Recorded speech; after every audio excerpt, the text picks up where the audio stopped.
Yeah, and a lot going on in the world of politics as well. Here are some questions. What did he know, and is he taking the fall? These are just some of the questions that Prime Minister Trudeau could face this afternoon during question period after his top advisor suddenly stepped down. Gerald Butts, Trudeau's principal secretary and longtime friend, announcing his resignation yesterday.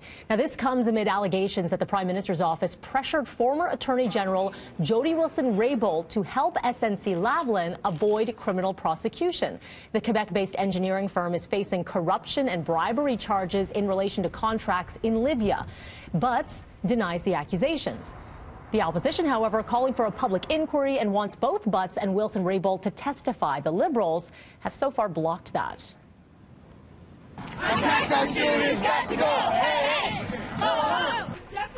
The legislature resuming at Queen's Park today after the MPP's winter break, and the Doug Ford government going to be met with some student protests over provincial cuts to OSAP and student services.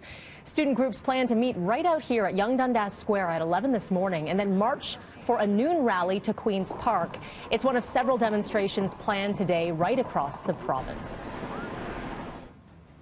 Peel Regional Police investigating after multiple gunshots were fired at a Mississauga home overnight. Officers responded to Pinewood Trail. This is in the Huron-Ontario and QEW area just after 12:30. They found a shell casing and say it appears the suspects were shooting at a house. No reports of any injuries and no suspect description has been released. Happening later this morning, the sixth day of deliberations into the fate of the accused Eaton Centre shooter, Christopher Husbands. He is charged with 2 counts of second-degree murder and 5 counts of aggravated assault. A previous court found him guilty, but that decision was overturned. He is accused of firing several shots in the food court in June of 2012. His lawyers argue he should not be held criminally responsible because he was in a dissociative state because of PTSD. They claim that was triggered by a beating and stabbing that he suffered by some of the victims that he allegedly shot at the mall. A vigil will be held in Brampton's Garden Square tonight at 5:45, remembering Ria Raj Kumar, who was found dead in her father's home after an Amber Alert issued last Thursday. Since the tragedy, the community has come together, creating public memorials to the 11-year-old.